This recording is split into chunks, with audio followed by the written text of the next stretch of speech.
What's goody world? I'm back. Finally, I can do a longer video. I found some time to do a longer video. So here we are. Here, you know how I picked this video? Because I didn't pick this out of the comments. What happened was I went to his page. I clicked on videos, right? And you know how it shows you all the videos you watch, like the red bar on the videos? This video didn't have no red bar. It was just surrounded by already watched videos, like literally like right in the middle. I was like, oh, that's gonna bother me. Let me just react to that now. So here we are. I'm trying to earn my red stripe on this video. Let's rock the most gangster tanker of World War II.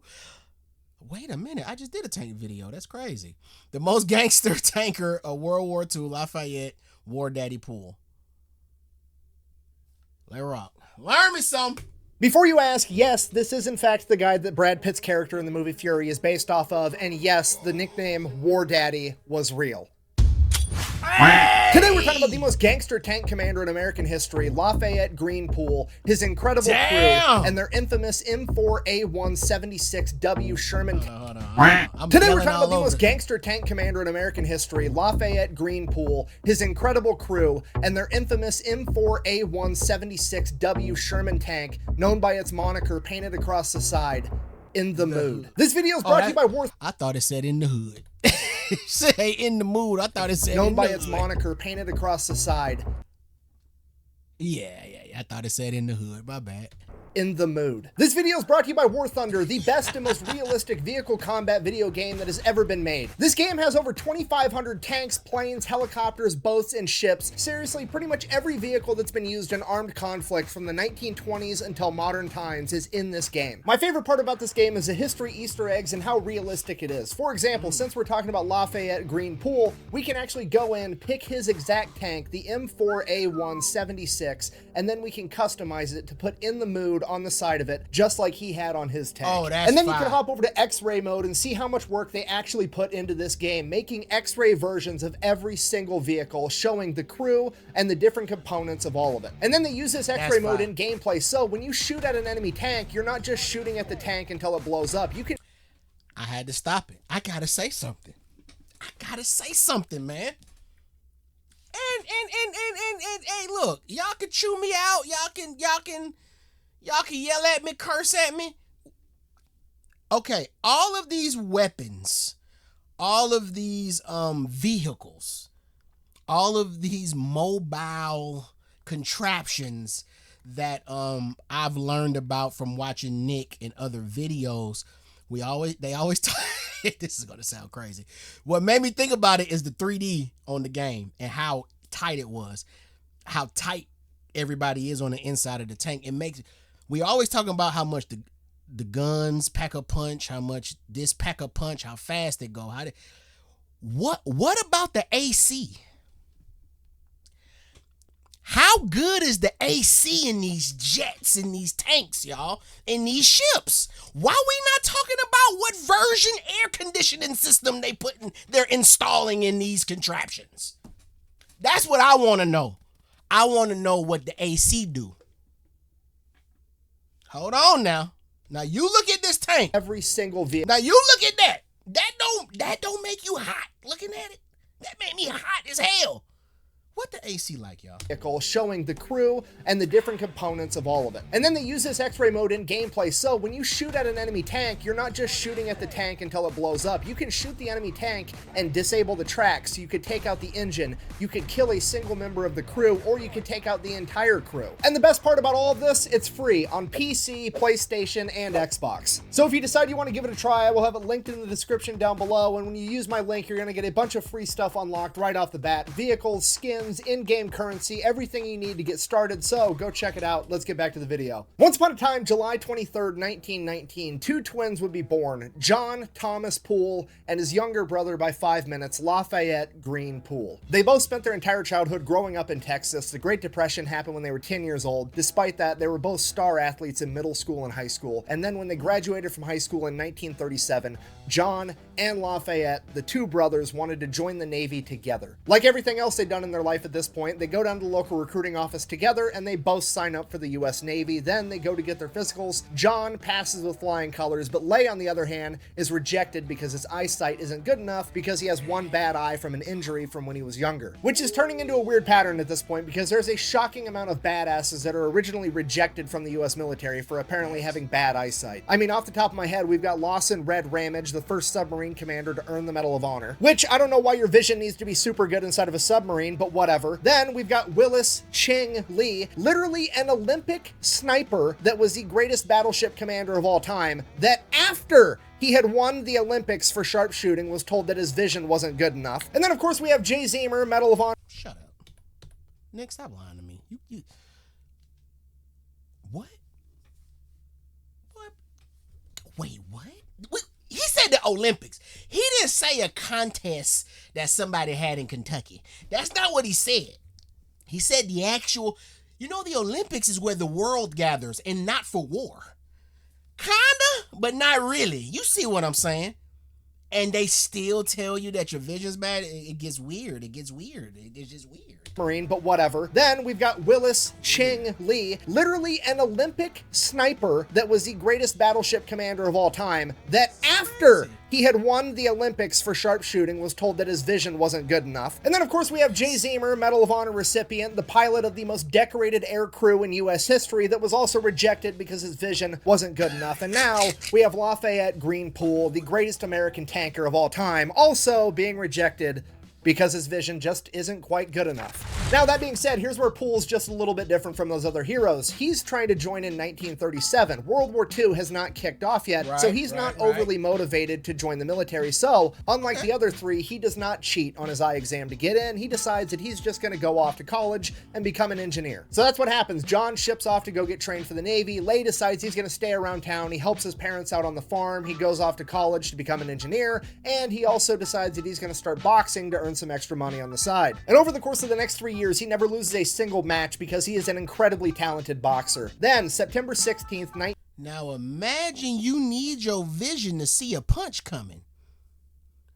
And this man out here knocking people out. Man, bro, the military, man, y'all sure do find a way to make me not like the paper pushers, man. Y'all really find a way.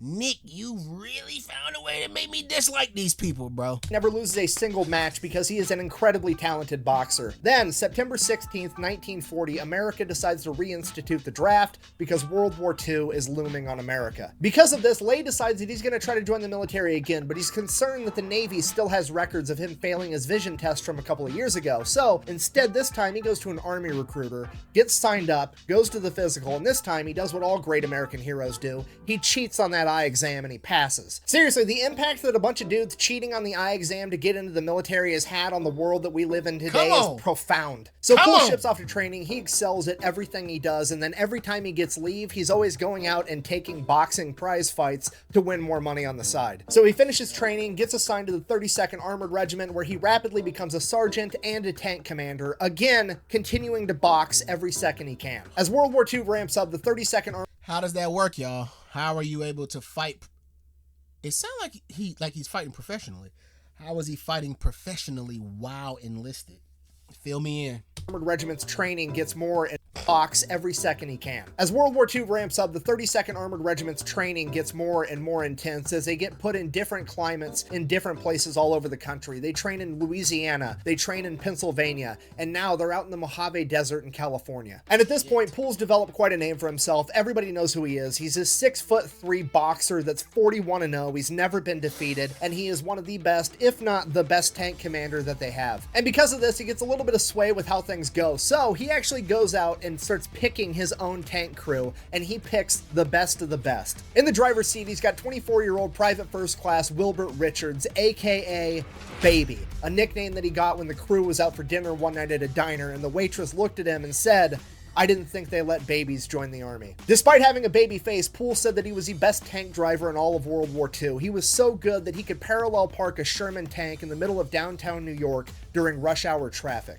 In the gunner's seat, we have Willis Ollier, aka Hello. Groundhog, a nickname that he got in the Mojave Desert because he constantly wore his goggles and had dirt rings from the goggles around his eyes at all times. Wow. He is the oldest man in the crew at 28 years old. He was a factory worker at an ammunition plant. He was exempt from the draft, but he wanted to go to war anyways, so much so that he had to go to the government to get permission to quit his job so that he could be in that tank. At loader, we've got 21-year-old Delbert. Hey, I don't know nobody who's done that, y'all. I don't know nobody who didn't have to do something that went and signed up to do it.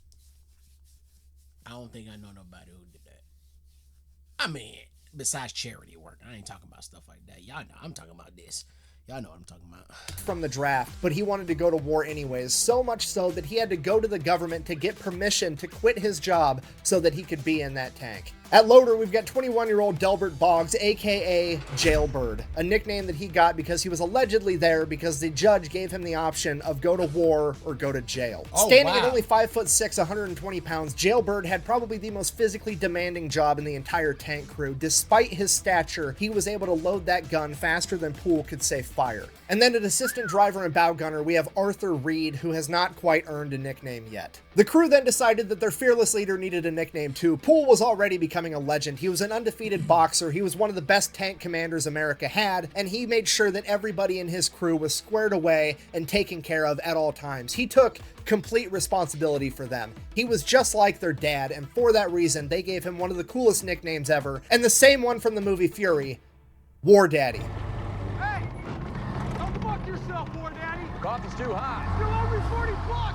Unlike the movie, however, Poole did not decide to name his tank Fury. He gave it a nickname that is 1,000 times cooler, and Hollywood decided to change for no good reason because they named their tank In the Mood. When asked what that meant later, Lafayette simply said, "That's just how I felt at the time. I was in the mood." So we've got the crew, we've got the tank, everybody has a cool nickname, it's time to get ready for war. They start training together super hard and become one cohesive unit. At this point, Poole, who's still been going out boxing every chance he can, ends up joining the Golden Gloves tournament, and he actually ends up winning and becoming a Golden Gloves champion, which qualifies him for the national tournament in Chicago. At this point, the Army is willing to let him take leave and go participate in this national tournament because it looks really, really good for the U.S. military if they have an active duty sergeant that's a tank commander that's winning national titles for boxing. They just get to bend the rules. Yeah, we made them, but fuck them. Let's just bend this one. Yeah, bend that one. Let him go. Let him go fight and look good for us. If he loses, we just act like it never happened. What? We let who go do what? We never did that. We're the military. We'll never do that. Active duty sergeant that's a tank commander that's winning national titles for boxing. Poole, however, decides against it because he has his crew, he has his tank, and he's not going to let them go off to war without him. So he decides to forego his dream of becoming a national Golden Glove boxing champion and instead goes off to war. Because of that, he is then offered a slot as an officer, which he also refuses because he doesn't want to leave his crew. He decides that he's going to keep being an NCO so he can be a tank commander and go out with his guys. Shortly after that, they would all ship off to England in 1943. Once they get to England, they just keep training, getting ready, waiting for orders, and then in April 1944, a famous boxer by the name of Joe Louis, aka the Brown Bomber, comes over for a morale mission where he's gonna box with some of the troops, you know, get everybody ready for war, get them hyped up, doing something cool, and guess who gets slotted to fight him? Yeah, Lafayette Poole boxes Joe Louis 2 months before D-Day. And if you don't know who Joe Louis is, he's literally one of the greatest boxers in the history of the world. This dude has 69 wins with 52 knockouts. He has one of the longest reigning title runs ever. He is on a different level than Lafayette Green Poole, for sure. Despite that, everybody's hyped. The entire regiment is going to show up to watch War Daddy go toe-to-toe with the Brown Bomber, and it's going to be the coolest thing that's ever happened. So they have this boxing match, and you have to understand, this is a recipe for disaster, because Joe Louis is just over here trying. Could y'all imagine if society nicknamed a boxer the Brown Bomber right now? I was just on Instagram, y'all, and Rush Hour. It was on Facebook. They posted on Facebook that they put a disclaimer at the beginning of Rush Hour, talking about the movie was shot in a different time, and, you know, the jokes are a little different. Some people may get, you know, offended by them now. Like, He was the brown bomber. I don't know what to tell you. He's the brown bomber. If you call somebody the brown bomber right now, bro, it's all issues. All issues and podcasts. Oh, God. And political questions when they gonna ask Trump about it.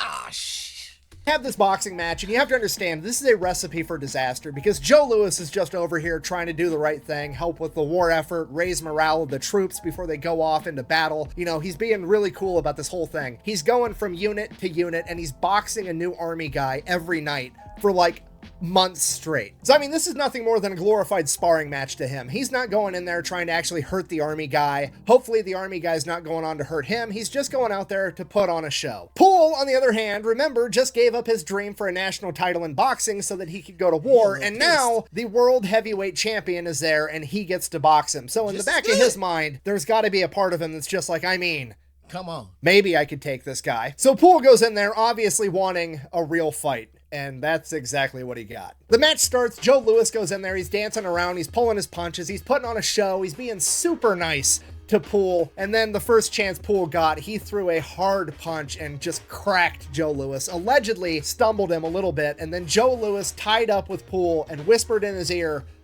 I'm going to teach you a big lesson. The ref then broke him apart, and Joe Louis proceeded to beat the shit out of Poole in front of the entire regiment. Poole is later quoted as saying that he was turned any which way but loose by the brown bomber. Now, the silver lining is that Poole somehow managed to not get knocked out, which is an achievement in itself going up against Joe Louis. And just so we're clear, if you're not familiar with combat sports, Joe Louis is absolutely not being a dick right now. This is 100% expected. This is how everybody acts in that situation. Right. And Lafayette Poole knew that's how this would go down the minute he decided to crack him because he had like 40 plus boxing matches. He knew what he was getting into. He got exactly what he was looking for, and it's absolutely hilarious. And in War Daddy's defense, it is actually... I feel like that was a disclaimer, Nick.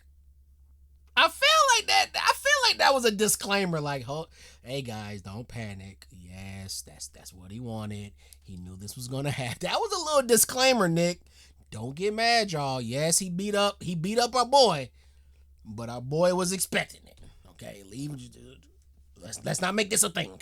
Exactly what he was looking for, and it's absolutely hilarious. And in War Daddy's defense, it is actually way cooler to say I got in a legitimate fight with Joe Louis and survived, even though I got my ass beat, than it is to say I had a glorified sparring match with Joe Louis one time. And pretty much everybody else agrees, and this serves to grow Poole's reputation even more. Fast forward 2 months, June 23rd, it is to say I a legitimate fight with Joe Louis and survived, even though I got my ass beat, than it is to say I had a glorified sparring match with Joe Louis one time. It just sound better.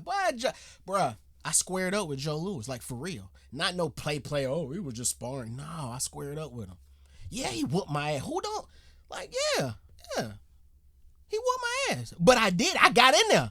And I ain't get knocked out. Even though I got my ass beat, than it is to say I had a glorified sparring match with Joe Louis one time. And pretty much everybody else agrees, and this serves to grow Poole's reputation even more. Fast forward 2 months, June 23rd, 1944, War Daddy and his crew would arrive at the beaches of Normandy 2 weeks after D-Day. For the next 5 days, they would make their way to the front lines, following the trail of destruction left by the Allied forces before them. And on the 6th day, June 29th, 1944, they would go out on their first mission, attempting to drive the enemy further back. Using a combination of tanks and infantry, they would drive off the main road through crop fields, and they would cut through the different fields, and each field was divided by this thin row of trees and bushes that was called a hedgerow. As they go through field after field and have the tanks drive through hedgerow after hedgerow, making a path for the infantry, they would come through another hedgerow where seemingly nothing was any different. As they continued to advance through the field, as soon as they reached the midway point, the 2 corners of the hedgerow they were in up ahead of them would open fire. They had walked directly into a German anti-tank unit's ambush as they began taking fire from anti-tank guns, machine guns, and Panzerfausts, or tank punchers,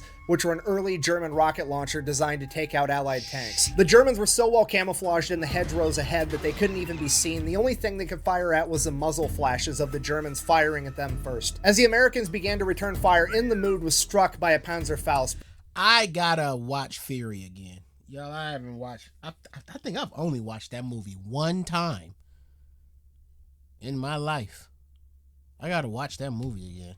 Firing at them first. As the Americans began to return fire, In the Mood was struck by a Panzerfaust, but it was deflected off of its armor because they were too far away when they fired it. And then a second, and then a third, and then a fourth. In the Mood had been hit with 4 tank fists and survived all of them. The American tanks, including In the Mood, attempted to drive forward to push through the ambush, but as they closed the distance between them and the German anti-tank unit, they came into the effective range of the tank punchers. In the Mood and 17 other M4s would be hit and knocked out. As Poole ordered his crew to bail out, he would come to the realization that his bow gunner and assistant driver, Arthur Reed, had been killed in action on impact. With so many tanks knocked out, the entire unit was forced to retreat, and in a matter of minutes, Poole's entire battalion had lost 25% of its men, 177 soldiers, and 18 tanks. So Poole's unit falls back to the rear and they begin... Oh boy, hey, maybe I did see Fury. Maybe I was young. I don't remember. Oh, bruh. Yeah, I gotta watch. Is this in the movie, y'all? Is what he's saying in the movie? 177 soldiers and 18 tanks. So Poole's unit falls back to the rear and they begin consolidating, figuring out how many people died, how many tanks they lost, refitting, getting reinforcements, getting everything done. And Poole receives word that his tank, while it was knocked out, is salvageable and it's going to be up and running in a couple of weeks. At this point, most tank crews would be like, cool, I'll take a couple of weeks off hanging out back here, not getting ambushed. But War Daddy and his crew are absolutely furious that their friend was just killed, and they want to get back in the fight now, not in 2 weeks. So Poole demands a new tank, and his chain of command, seeing that their golden boy wanted a new tank, turns and says, here you go, and they give him their very first version of the new Sherman M4, the M4A176W, with an even bigger gun that's more capable of going toe-to-toe with German tanks. They are then immediately given a replacement bow gunner and assistant driver by the name of Bert Close, a 19-year-old kid that looks like he just got out of a high school classroom. And for that reason, he is immediately given the nickname Schoolboy. I definitely seen this movie. Yeah, I remember this cast. I definitely seen it. I just don't remember anything, y'all. Just got out of a high school classroom. And for that reason, he is immediately given the nickname Schoolboy as they paint In the Mood 2 down the side of their new tank and go back into the fight. Poole said he learned more in that first 3 minutes of combat than he did in the 3 years of training prior to that. He took note of how the Germans put their main anti-tank guns in the corners of the hedgerows to triangulate fire at the middle of the field, and they waited until they got into the middle of the field before opening fire so they couldn't retreat back into the hedgerows easily. For that reason, every time they cut through a hedgerow, they would immediately use the main gun and fire on each corner ahead of them, and then rake everything in between with machine gun fire, attempting to ambush the enemy first. And this extremely slow, painstaking form of combat went on for the first month. Just field after field, ambush after ambush, fight after fight. It took them a month to go 5 miles further into enemy territory. And this wasn't just Poole's unit. This was a month to go after field, ambush after ambush,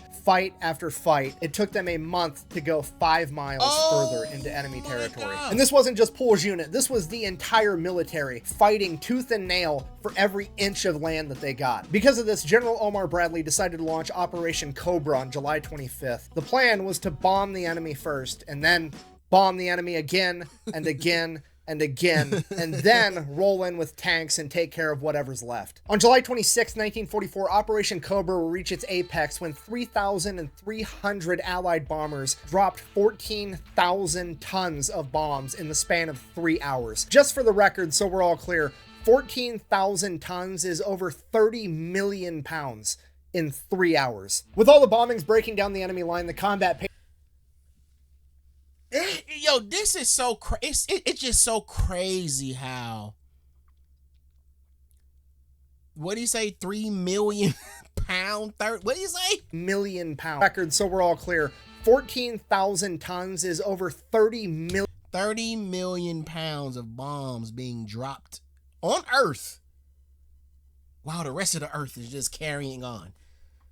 People are grocery shopping. People are paying their power bill. People walking their dogs, like picking their. I don't even know if they were picking up dog shit back then, but y'all know what I'm saying. Like 30. You're telling me that while I'm mowing my lawn, there is an actual place on the planet where 30 million pounds of explosiveness stuff is being dropped on a place and basically making that place non-existent, like it never existed. That happens in real life. I believe that's like, damn, that's, I've been around for a couple wars. And that's exactly it. I remember going to school, coming home, looking at the news, and they talk about war, and I'm just going outside to ride my bike. Like, my grandma's in, my mom and my grandma tuned in, like, boy, this shit. And I'm like, man, I'm going to the gas station, get me some little Debbie zebra snacks, zebra cakes for 25 cents, and ride this bike with my buddies to the next apartment complex. Huh? Shit's crazy. Just for the record, so we're all clear, 14,000 tons is over 30 million pounds in 3 hours. With all the bombings breaking down the enemy line, the combat pace really picked up as In the Mood started traveling miles a day instead of miles a month. During that time, In the Mood 2 would come toe-to-toe with its first German Panther tank, and it would take it out in a single shot with its new and improved 76mm cannon. From that moment on, War Daddy, his crew, and In the Mood 2 led point on pretty much every single mission his unit ran, and he was driving the enemy back as fast as humanly possible. In the following days, it became pretty apparent to pretty much everybody that War Daddy and In the Mood 2 were in fact the main characters of this story, as he began sitting up higher and higher in his commander's position on the tank. Pretty soon, the other tankers began to describe it as he was sitting so high up on the tank that it looked like he was riding it like a bull, showing off his cowboy boots. Over the next several weeks, they put so many miles on In the Mood 2 and drove through so many hedgerows that they wore out the engine and it needed to be replaced. And at this point, Poole, being who he is, but what about the AC?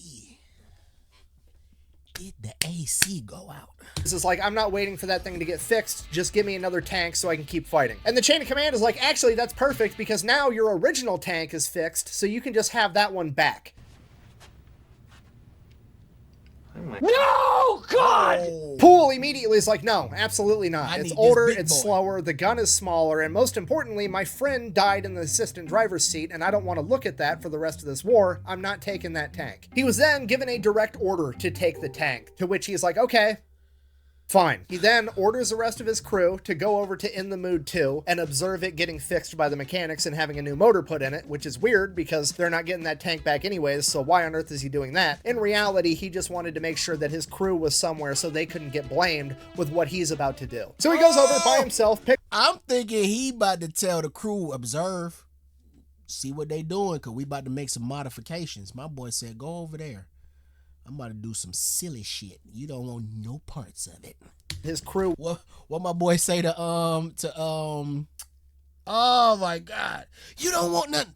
What was it? What movie was it?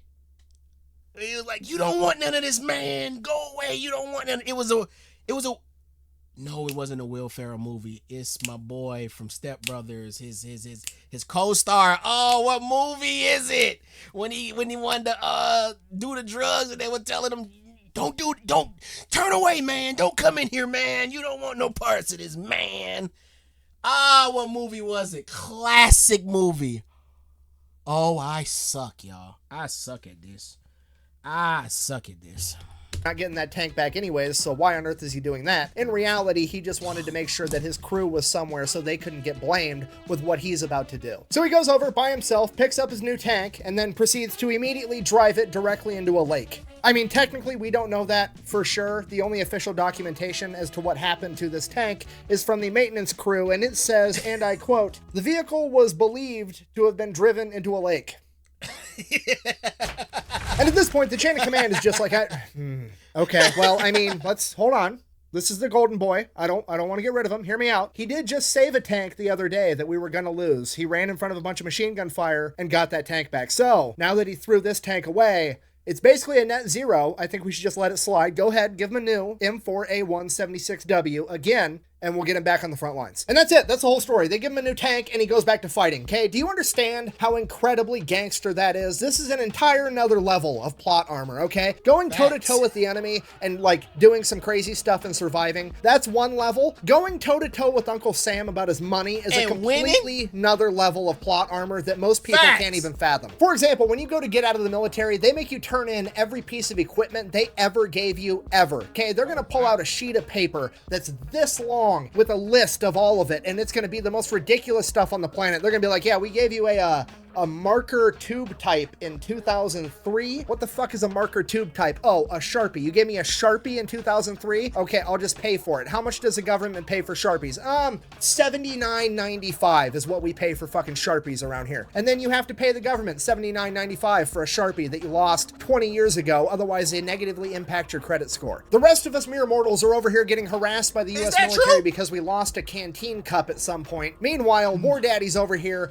waterboarding an entire tank and just walking away like nothing happened and nobody cares. This is an unprecedented level of plot armor. So that's August 16th. He gets his new tank in the Mood 3. August 17th, the very next day, they come into a humongous battle. They catch up with an entire German armored unit that has 12 Panther tanks. Luckily, the Allied forces at this point in time have air superiority, so they radio in for some planes, and they come in and they bomb the entire Panther unit. Then, after the planes drop a bunch of bombs all over them, then all of the American Sherman tanks start to advance. And then a couple minutes later, another group of American planes come. They were either P-38s or P-47s, depending on which source you want to read. Doesn't really matter. Either way, American planes come, and then they proceeded to bomb everybody, the American tanks included. And during this bombing run, in the Mood 3 and the tank next to it would both be hit. Luckily, nobody in War Daddy's crew would be hurt. However, both of the tanks were knocked out. At which point, the battalion commander orders everybody to fall back because things have just went catastrophically wrong. Poole orders his men to all bail out and run back. Baby the driver and Jailbird the loader, both cool, dope. They hop out of the tank, they run back. It is now Poole and Schoolboy left inside this tank. The other tank right next to in the Mood 3 also bails out and they all run off. However, one of those crew members is hurt and they're laying on the ground. War Daddy sees this, hops out of his tank, runs over to try to save this guy, drawing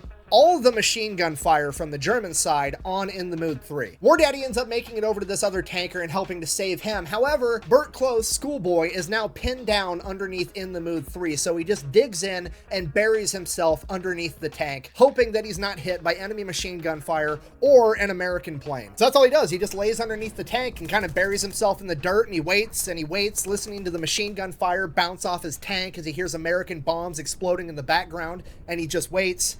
And 10 minutes go by, and suddenly somebody runs and dives under the tank, and it scares the shit out of Burt Close. And he looks over, it's an American, so he kind of relaxes for a second, but that dude doesn't see Burt yet. And Burt Close, Schoolboy, recognizes this guy. It was his friend from basic training that he hadn't seen in like 2 years. And Close remembers on the first day of basic training, this guy got asked a question by the drill instructor, and he told the drill instructor, "That's what I'm talking about, Nick. That's the shit I'm talking about. I like the little stories inside the story." He could have just moved on from this. He's like, no, he saw somebody else that scared the shit out of him and ended up being an American and just went on about the story. No, not Nick, though. Nick's going to give you a little extra, and that's what I need.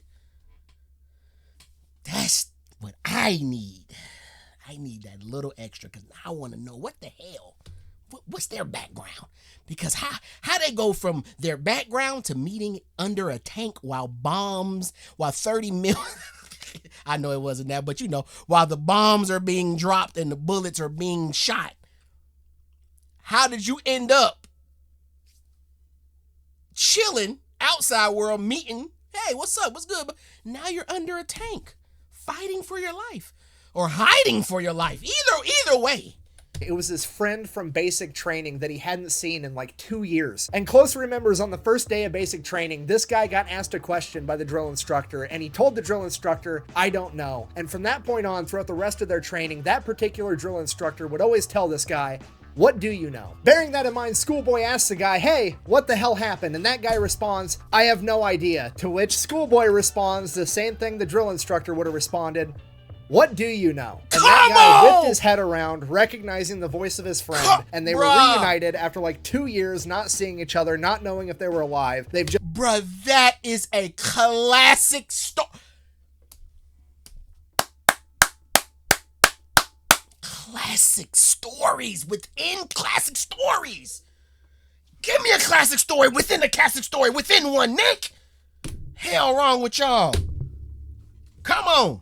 My shit muted. Come on. After like 2 years not seeing each other, not knowing if they were alive, they've just ran into each other in the most unfortunate circumstance on the planet, and then they just hung out for the next hour in the middle of this firefight, catching up, because there's literally nothing else they could do, and it's the most army thing I've ever heard ever. So while Close is catching up so with his buddy, fire. War Daddy makes his way back to safety. He carries that injured tanker with him, and then he realizes that he's missing Bert Close, schoolboy, and he was not about to lose another assistant driver and bow gunner, and he Got is to go ready get to my run boy. back into hell to go get him too. He is then physically restrained and given a direct order to not. So like an hour goes by, Schoolboy and his buddy are just chilling underneath the remnants of In the Mood 3, waiting for the bombs to clear up. Finally, the German armor unit's forced to retreat. They get the all cleared, the planes aren't going to be coming anymore, and then they just kind of get out from underneath the tank and walk back and everything's okay. So now the next problem is that In the Mood 3 is gone, they no longer have a tank. Well, by that time, they had already replaced the motor in the Mood 2, and they were ready to hop back in that. So the next day, August 18th through August 26th, War Daddy and the crew of In the Mood 2 go ham. They spearhead every single mission. Go ham?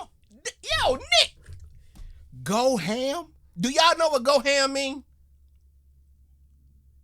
Come on now, that's some slang that originated here. Don't, Nick? I know it's a southern thing. But I'm going to take credit for ham. We going ham on these folks. Atlanta taking credit. The Deep South, Georgia Deep South taking credit for that. I don't care.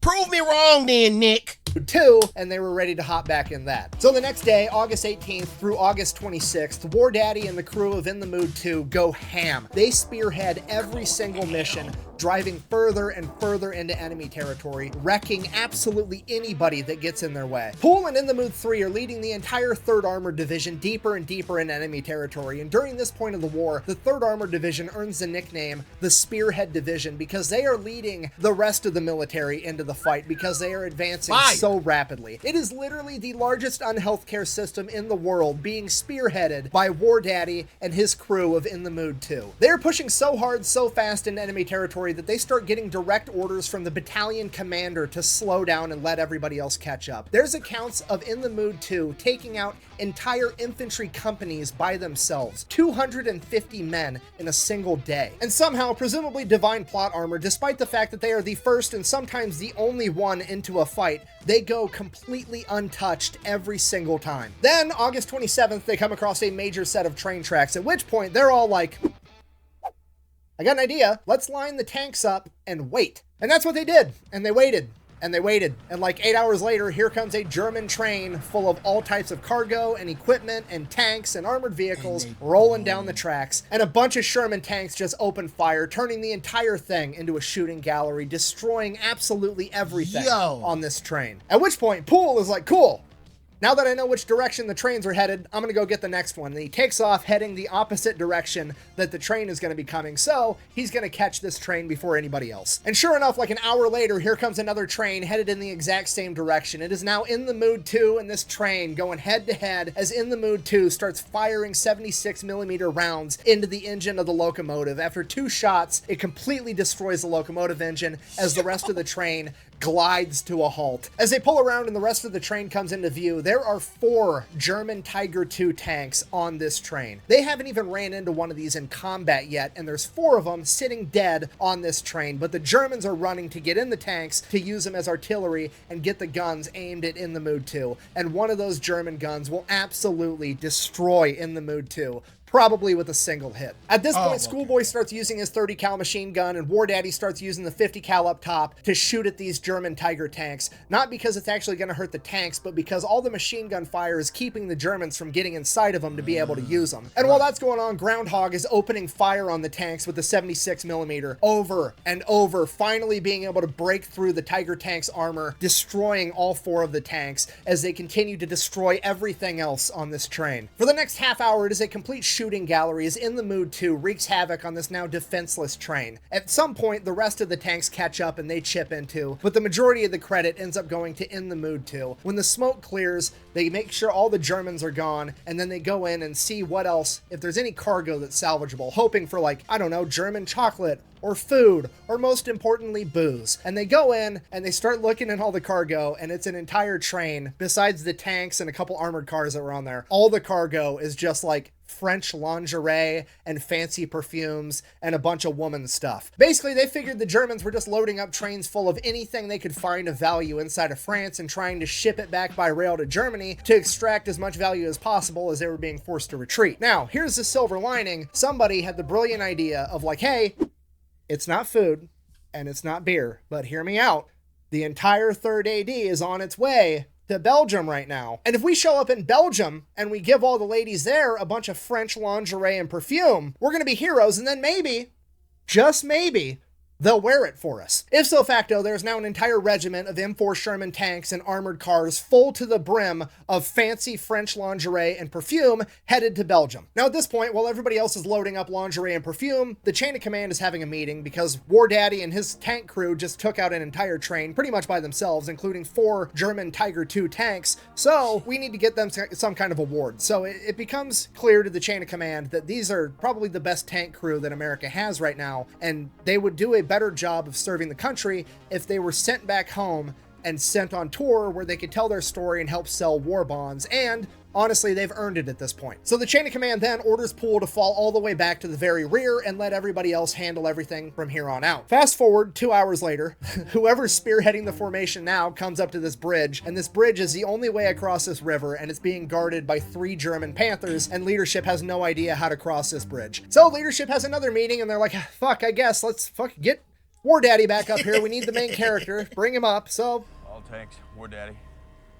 Looks like I'm in. Poole gets the order. He pulls out of the formation, drives to the very front. Again, he's been gone for a whole 2 hours. He gets to the front, gets briefed on what's going on. He evaluates the situation. He looks off in the distance. There's this big hill on their side of the river. So he's like, okay, you guys stay here. I'm gonna go handle this. So they drive up to the top of this hill. He now has a good view of the rest of the river, and he can actually make out one of the German Panther tanks. He can't see the other 2. He doesn't know how many are there. He just knows they're there. They're so well camouflaged, but he can see one of them. So he takes aim and he gets them ready, and he's like, we're just gonna rapid fire this entire thing. He opens fire, and as soon as he fires, there's another round in by Jailbird, and they fire again and again and again, and they take out this first Panther tank, and they do it so fast and they fire so many times that all the other tanks think that they're getting ambushed, and they start retreating. There was only 2 tanks there. He sees them once they start moving, but those tanks take off thinking that there's way more tanks than just one attacking them. Meanwhile, Poole's entire unit's kind of just sitting there like listening, hearing tank fire in the background, wondering what's happening. Few minutes later, Poole comes driving by again and just drives right across the bridge. So everybody else is like, okay, and then they follow him, and then problem solved. War Daddy saved the day yet again. At this point, Poole's probably thinking to himself, like, okay, this is the point where I'm supposed to stop, get orders. They're probably going to send me to the back of the formation again. Right. And he's like, but I don't want that, because off in the distance, a couple miles ahead, he sees a German town, and he knows that that town is probably full of all types of important German supplies, because a second ago, they had 3 German Panther tanks trained on a single choke point. Right. It was a pretty safe place to be. And he knows that if he can get there in a hurry, he can probably take out a bunch of more enemy objectives. So he just hauls ass straight into this town, right down Main Street, and sure enough, there's 4 German ammo trucks full of German war supplies, and he takes out all 4 of them by himself, as the rest of the unit is desperately trying to keep up. After a while, some of the other tanks finally catch up to Poole, but Poole keeps leading them deeper and further into enemy-held territory, and at dusk that night, they'd be ambushed by more Panther tanks. And that ambush started by one of the Panther tanks shooting directly at In the Mood 2. Luckily, it was a glancing blow, and everybody was okay. In the Mood turns, returns fire, and scores a direct hit, knocking out the tank as the German crew bails out. But the tank didn't burst into flames yet, and that's not acceptable. So, In the Mood 2 advances to shoot this tank again. As they hit it again, the whole thing blows up, as In the Mood 2 gets hit again from another Panther tank. And again, it glances off the armor and everybody's okay, but they don't know where the hell it came from because it's so dark out they can't actually see anything. So now they're just waiting. And they're waiting, and they're kind of moving back and forth, and this Panther tank fires at him again, and they could see the muzzle flash. The Panther missed, and In the Mood starts returning fire just in that general direction, firing blindly. And after 4 or 5 rounds sent that way, they see an enormous explosion and flames as they had scored a direct hit on the enemy Panther tank with pure luck. Any remaining German forces are forced to flee, and that was the end of that battle. They bed down for the night, they get some more gas. Hey, I can't believe I be sitting here, I'm talking about smiling ear to ear about, like, at the end of the day, y'all, like this is death. This is, well, I'm sitting here like, oh my God, this is amazing. And it's really lives we talking about, y'all, but it's entertaining. It's entertaining. We're humans. We're fucked. We're a fucked species, man. This stuff excites us. Remaining German forces are forced to flee, and that was the end of that battle. They bed down for the night, they get some more gas in the tank, they get everything fixed, they eat some food, and the next morning, they take off again, driving further into enemy-held territory. The next morning, War Daddy and In the Mood 2 take off, hauling ass with the rest of the tanks. Poole figures that those 2 German Panthers ambushed them because they were trying to protect something, and he wants to find out what it was. So, he keeps charging deeper and deeper into enemy-held territory, and that's when he comes across an entire German supply convoy. And yet again, War Daddy and In the Mood proceed to turn this entire supply caravan into a shooting gallery. In the Mood alone is credited with destroying over 100 vehicles, 2 German Panther tanks, 2 other tanks, 3 German 88 anti-tank guns, claiming over 50 enemies KIA, claiming 63 as prisoners of war, and a ton of others wounded. When the smoke settles from this and the leadership gets to figure out what actually happened, it is decided that the In the Mood crew is all going to receive Bronze Stars, and Lafayette Green Poole is going to receive the Distinguished Service Cross. He would also be nominated for the Medal of Honor, but that was rejected for some reason. Something to do with being in a tank is a team effort, and he didn't do it by himself, so he doesn't deserve the Medal of Honor, which doesn't really make sense, but it never does. So, that happened. Now from here, it's pretty smooth sailing. I don't know. It's so crazy because war is a team effort.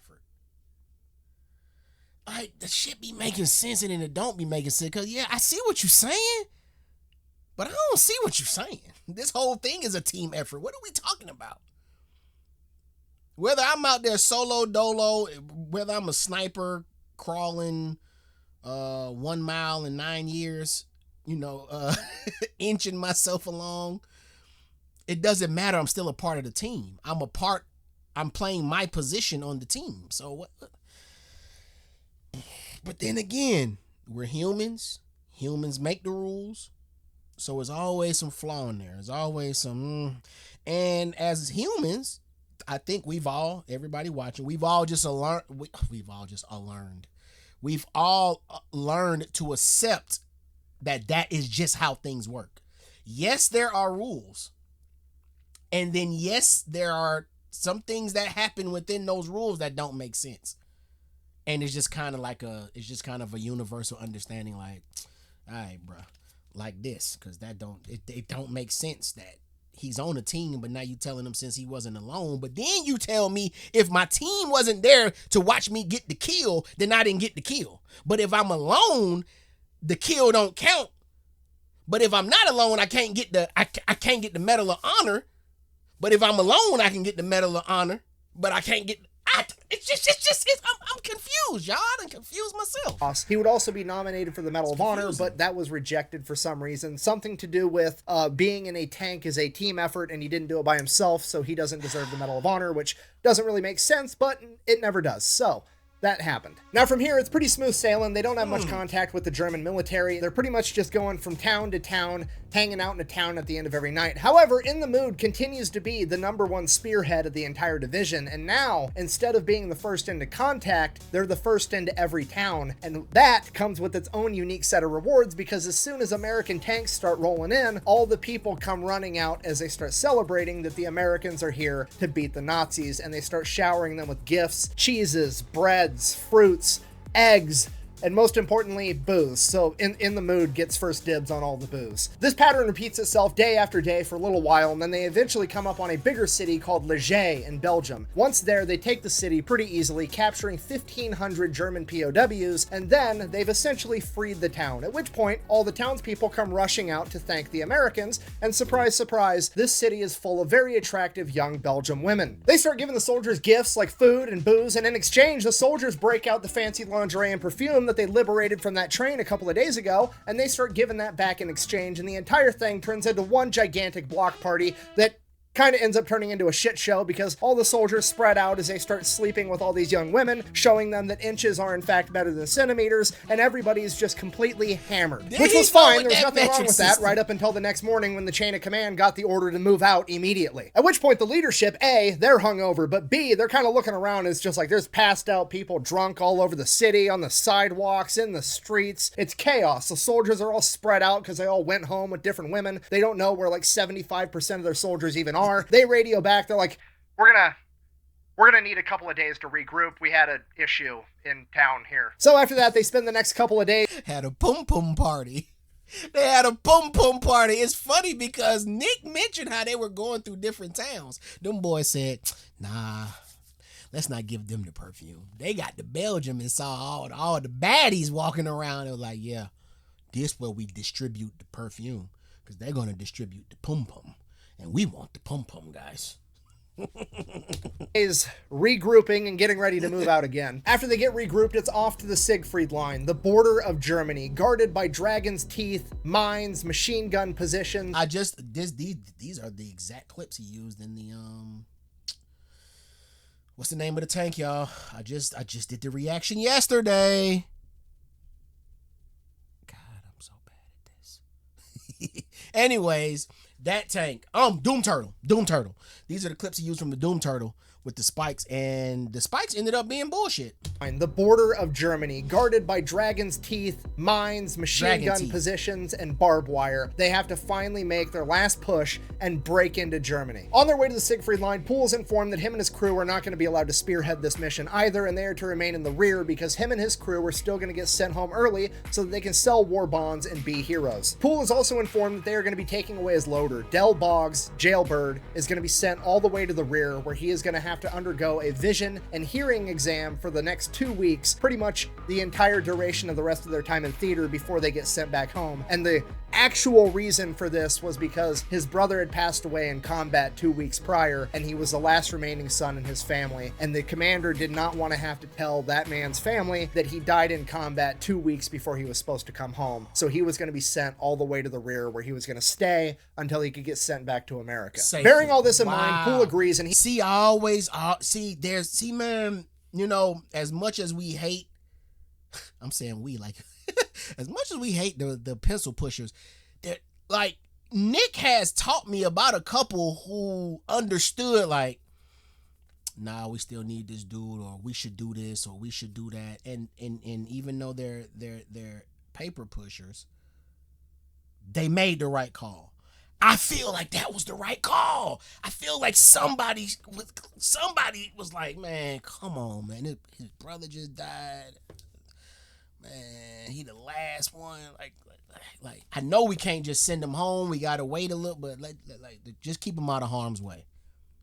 And it's crazy that they know that there's a section of the unit where your safety will be prolonged if you're if you're in that section of the formation, you good for at least another 2 weeks is basically what they saying. I like that call.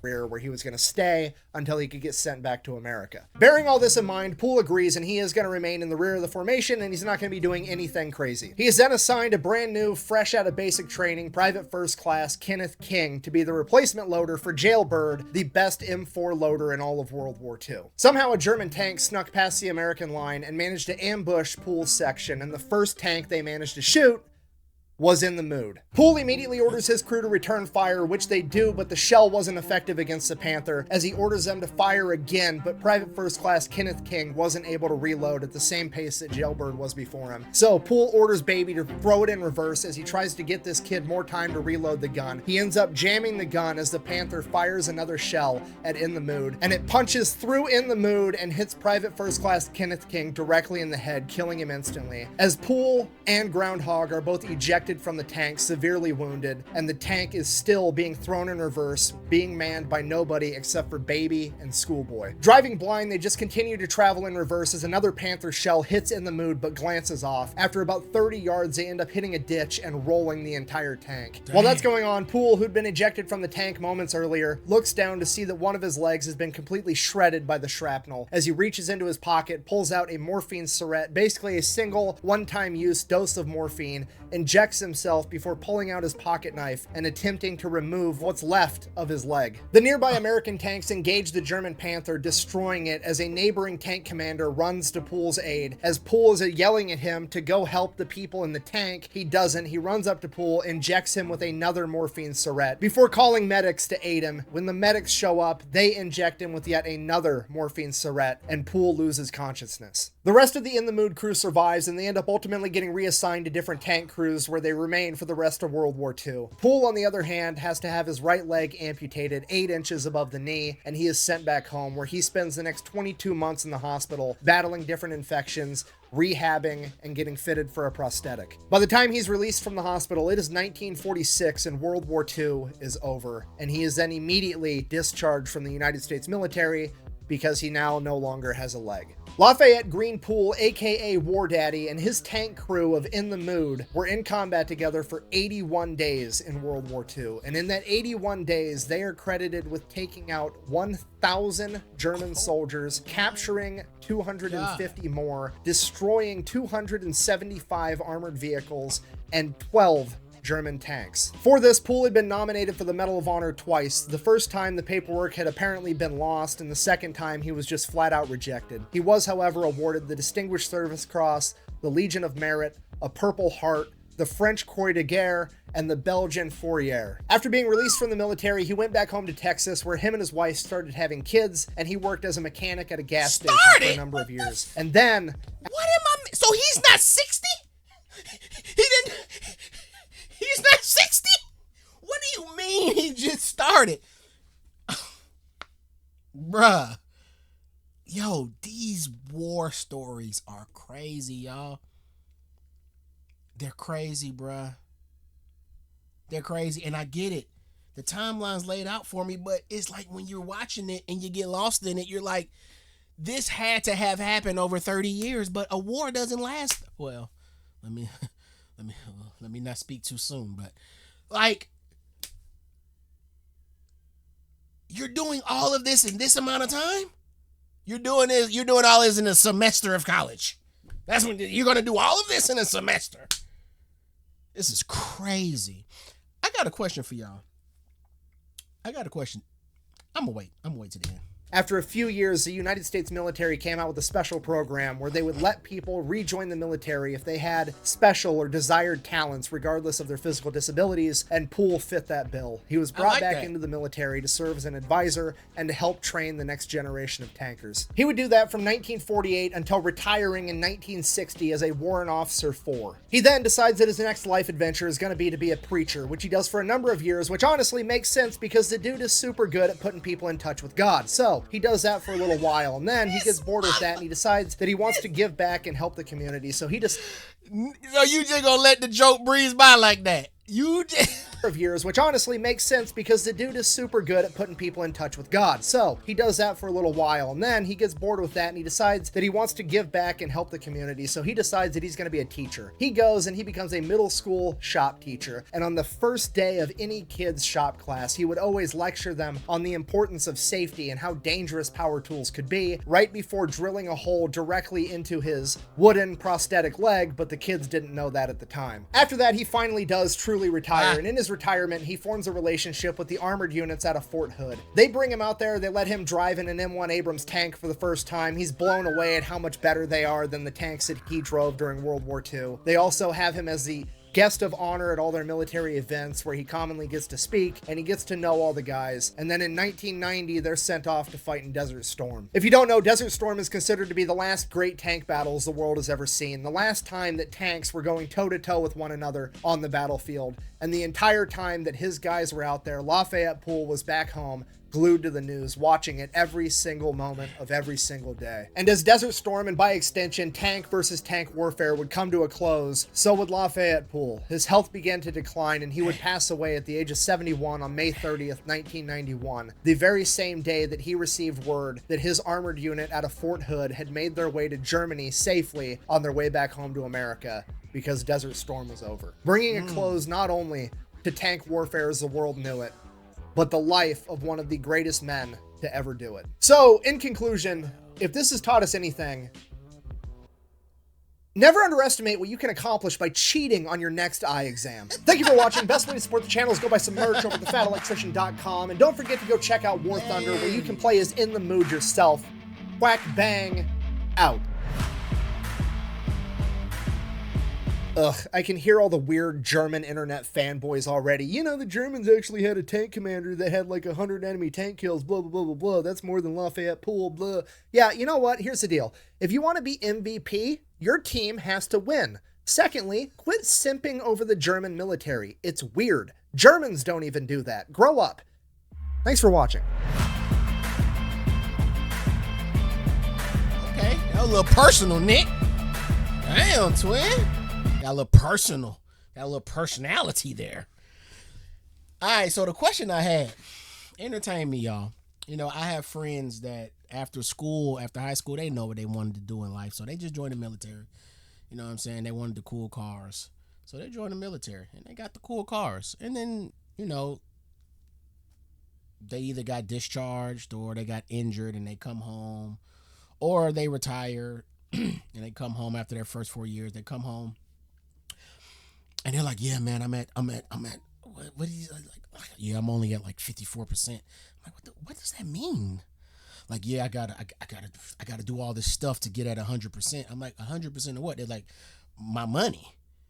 And I'm like, wait, they're paying you a portion? And they're like, yeah.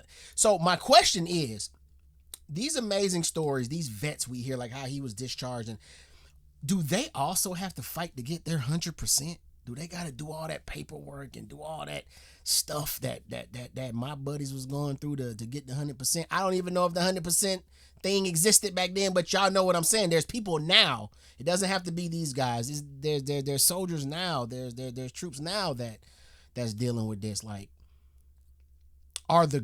eventually there's going to be stories told about people in the war that's going on now or the wars to come, and do those people have to fight to get their 100% too, y'all? Let me know, y'all, because that's just interesting to me, listening to all of this great stuff, listening to how these people basically these people help illustrate the image of America. The image of America. And I believe y'all know what I'm talking about. These are the people that help construct the way the world views us when it comes to go time. You can view us as entertainers, like when we're entertaining, and you know, I get it. Y'all can look at Americans and we're entertaining, but when it's time to get serious, these are the people who made all the jokes stop when it's wartime. When it comes to America, like it's all fun and games. You talking about how we dance and how we talk and how we eat, but when it's wartime, don't fuck with us. Do these people have to fight to get that 100% too, bro? Let me know, y'all. That was a great story. I gotta watch Fury. I gotta see where I can stream it. I need to stop playing, y'all. I'm really playing. Well, I'm not playing. I just the time. I gotta find it. I need the YouTube to equal or exceed the clothing so that I can do this full time. Y'all get what I'm saying? I gotta find that movie and watch it again. Oh, I'm gonna find that movie because I know some of y'all probably already corrected. Like, I'm about to find it right now. Hold on, y'all. Just bear with me. Bear with me, guys. Don't you dare. Let me see. What's the name of that movie? What is the name of that movie I was talking about that is brilliant? It is called... Oh my God, I can't... Walk Hard! That's what it's called. It's called Walk Hard. It Dewey Cox. The Dewey Cox story. Don't come in here, Dewey. You don't want none of this, man. You know what I'm talking about. All right, so everybody who corrected me earlier in the video, who's going to timestamp it in the comments and be like, you're talking about Walk Hard. Amazing film. Amazing film. Let me tell you something. Talladega Nights, Walk Hard, Step Brothers. Oh, fantastic comedies. With that being said, like, comment, share, and subscribe. I gotta go find Fury movie, man. I gotta watch that. I'm out of here, y'all. Peace.